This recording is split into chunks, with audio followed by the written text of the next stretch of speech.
Thank you for that. Let's meet our special guest for the morning. Ladies and gentlemen, he's back. It's Scott Capurro.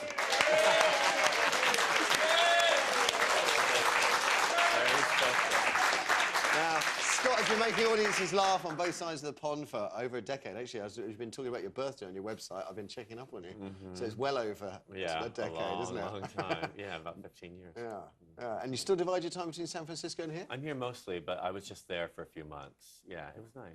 Yeah. So are you an Anglophile or an Anglicised American? It sounds dirty when you say it. I think I'm just... You're not the first to have said it, Scott. I'm just interested in work, and there's a lot more work here for stand-up comics than there are in the US. Yeah. Why? Well, it's more in London. There's like 40 clubs in London alone. You can stay here and work all year long. I think a lot of the business in the US has closed down a little bit because people they go out less. And Americans drink less, and they stay home more and suffer about their mortgage and worry. Torture their kids and forget how to read and then vote for the wrong people. And that really is American history done there. Right there, yeah. Now, your current tour is called Laughter Shock. Is that right? Yeah. Is there a theme to The it? idea is, comics are, I think, victims sometimes of these silly laws that the Brown administration is passing right now to sort of edit people what they can and can't say about religion. Yeah. And such. I think comics are feeling the pressure, and I think comedy's getting a bit more mainstream, unfortunately. So the idea is questions that only a comic can ask. So I ask 3 questions at the top of the show and then answer them through a narrative, through personal experience. Okay, so testing boundaries of taste? Right, pretty much. I mean, one of the questions is, are women funny? And really, if you have to ask. Stony silence. But I think they are. I mean, Funny ha-ha or funny peculiar, Scott? Yeah, my mother's hilarious because she doesn't mean to be. She's a bit spastic. So I think that's You very cannot funny. say that. Can you say that? Oh, you can't right. say that. Oh, no. I just said it, didn't I? Yeah, you can't say that. I don't mean literally. Then it wouldn't be funny. Then it'd just be a Channel 4 late night special. But she does do her best, I think, to kind of amuse and entertain people. And that's when she's her least funny. But anyway, I talk a lot about what I think funny is and funny isn't. I find it is a fascinating theme for the modern age, how we view our language, how we view our humour. And in fact, that's one of the things we're going to be talking about later on. Your tour at the moment, I know you were in Camden last night and Camden again tonight. Yes, because that's where I live. Oh, right. Yeah. Yeah, it's nice around there. Yeah, well, kind of. Yeah. Camden town is burning down, as Amy Some parts of it are nice, and then some parts of it are a bit... But the burnt bit is about that big in Camden. It's so small, honestly. Yeah. Now, what else should we say? We should say I've read your MySpace page. Hilarious. General interests you list on your MySpace page is me. You, not me, him. That's why I don't read newspapers. They're not all about me. Oh, right. And you're a yoga head? I am. Yeah, I just got back from a yoga retreat in Maui. We were there for a week doing yoga and eating... But I have to do the yoga or else my head would explode. I don't know how people get through life without doing something that helps them kind of cool their mind off a little bit. There's a lot of anger out there. A lot. There is. Not directed at you. No. People like you. Emanating in many cases. Pretty much. But no, I try to get a bit of sun before I have to come back and kind of hit the ground running with the show. So it's a long tour, so I wanted to rest up a bit. Okay. Nice to have you here once again by my side. Thanks for inviting me back. Let's tell you about today's show. It kicks off as per usual with the headlines. Scott will take us through those. All day long yesterday, I just said, all I want to see is some goji berries coming. That's all I asked for. They're disgusting. Are they? You tried them? No. They're just like dried up grape. Well, that's raisins. A lot worse than that. Right. Well, I just thought it would be nice to try. Anyway, have you tried goji berries, Scott? I have no idea what you're talking about. No, what are those? I would have thought from San Francisco it was like compulsory. No. There are some things that are in San Francisco, but not those berries. Okay. Okay, what's making news then, Scott? What have you got for us? Well, first, on the front page of The Sun, there's a makeover going on, apparently. MPs have been offered, sort of as a perk, £22,000 a year to be spent on non-luxury items. £22,000 a year, taxpayers' money. But what they've actually been spending them on are things like expensive TVs. They're sent to John Lewis, basically, with an open check. And they buy things like expensive TV, £10,000 for a new kitchen, redesigned, £1,000 for DVD players. What's your kitchen like, George? You're very quiet here. Well, I don't know. Have you got a £10,000 new kitchen from John Lewis? I don't get a second home allowance as a London MP. Ah, because you're in London, and I don't claim travel expenses either.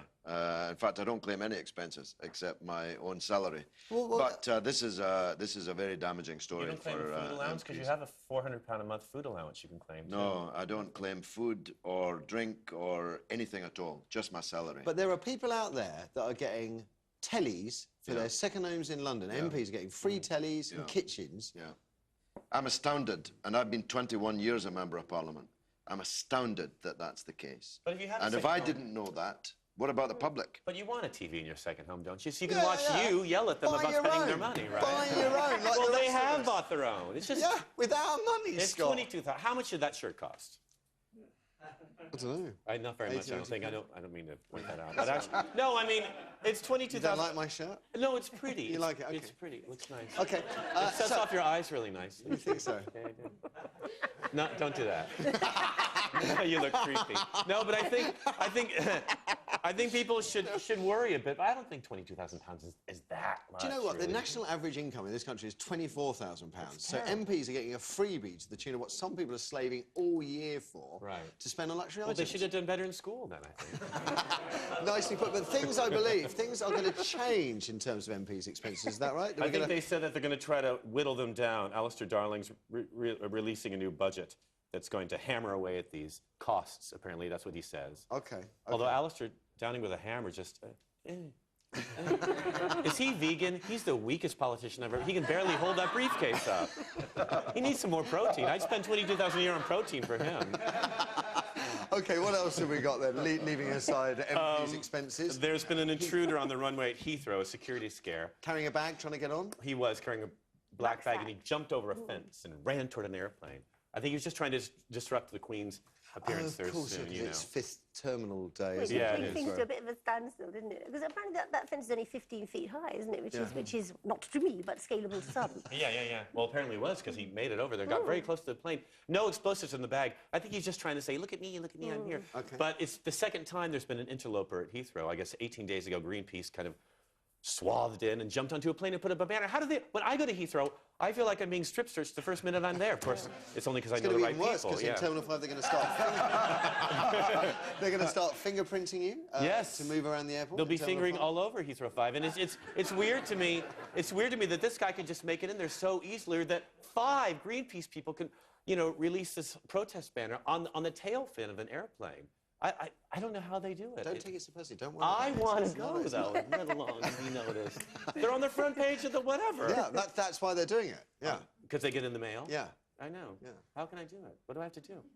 I can't tell you on television. I would be done for conspiracy. It think also that's the- severely get in the way of you actually travelling anywhere. That's the other thing. I thought about adopting a child and then losing it. Because those people get a lot of press, don't they? Might be the best way. Oh, where did it go? I don't know, but tears. Bad jokes later. Bad jokes later. Well, come on, let's crack on with the papers. What else we got? Mr. Canoe has appeared in court in Leeds Crown Court and That's said a that. great Oh, that's story. right. I do remember what happened now. But That was his evidence, wasn't it? Is how he broke the news to police that he was there. He's pleaded guilty, hasn't he walked into a London police office and said, I think you're looking for me. Now, I tried that so many times, nothing's happened. But it worked for him, and so they took him to court. He claimed that he didn't remember any of it. Now he claims he does. Yeah. And he claims that his wife knew, and she claims she doesn't. That's so right. They're So that's arguing. she is pleading not guilty to charges related to this, just out of interest, because I heard on the news yesterday they said they're going to give him a really, really long sentence. And I'm not saying trying to defraud £250,000 right, is not a bad thing that deserves punishing. But, I mean, he did live in a cupboard for about 5 or 6 years. A little cubby. How You should hard... Take that into account. Do you know what I mean? It's like kind of, the campaign for Ronnie Biggs, oh, he's done his time, he's lived in Brazil surrounded by beautiful women his whole life, he's had it tough, we shouldn't send him to prison.